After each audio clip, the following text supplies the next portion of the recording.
خودم همین رنج میبرم. وقت پدر و مادر ما خداوند گرفته بود، خب بر ما عمر نمیداد، ما رو میگیره. ما هم زندگی نمیکردیم.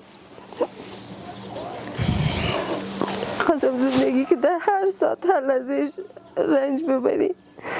کاش بر ما مرگ میداد، کاش ما هم شهید میشدیم. د حاجي نور خیریه بنسټ مینوالو مقدس یو کورنۍ ته راغلی استو چې دغه خورکی ستونزې لري او دغه واړه واړه خویندې دي او ورور یې دی کوچنی، بل ورور یې چې دی هغه د پلاستیک خرڅوي او خپله د خورکۍ پر کورو وی ګرځم، جامې پرې مینځم. نور موږ مستحق وګڼه او د دې کور ته موږ ډېر موږ سره رابطه ونیوه، په دې موږ ادرس یې له کوم چې پیدا کړی به دی خپله تاسو ته وایي او خپل ستونزه به هم درته وایي او تاسو به موږ سره ملتیا کوئ. مننه همشیرم. کل قصه زندگی تکو از مشکلات. برادرم 4 سال میشه پدر مادرم شهید شده. دیگه قدیر در شمالی زندگی میکردیم. بعد از 6 ماه میشه که میجا آمدیم. کاکا خیلی چیز نداریم، تنها پدرم بود. پدر چیز نداره، مادرم از قوم خیشش طرف ایرات است. اینجا نیست دیگه، ما بر ما کمک نمیکنه. این خوراک خوردم تکلیف قلبی داره، نلکای قلبش بند است. از نمی که جگر خون شوه یا لطفش کنی گریان کنه هم قلبش میگیره دیگه. از دیگه کمک بیدرم کلان است، 1 سال از دیگه 1 سال کلان است.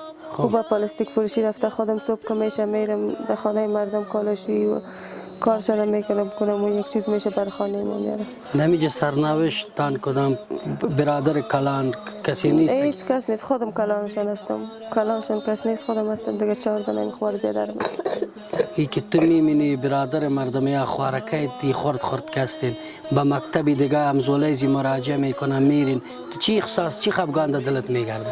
خب از دیگه زیادتر شوا گریان میکنن که نه نیست چی نیست خیلی چطور کنم دیگه مناسب نمیشه. من خودم زیادتر شوا گوش نخواه میشه، میگم باشه میاخواه سیر خو کنن یا یک چیز بخورن میارم که میاد سیر شوند. بازم یکیش گریان میکنه که ما بود ندارم، یکیش میگه کالای مسیحی نیست، یکیش میگه من گوش نستم.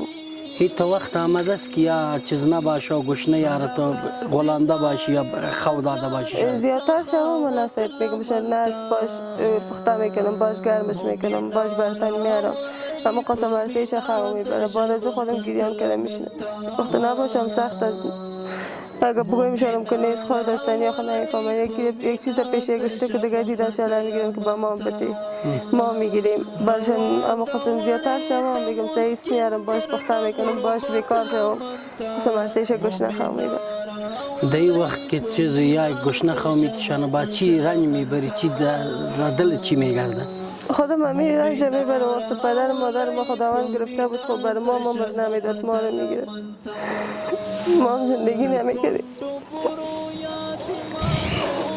خواستم زندگی که در هر ساعت هر لحظهش رنج ببری. کاش بر ما مرگ میداد، کاش ما هم شهید میشدیم.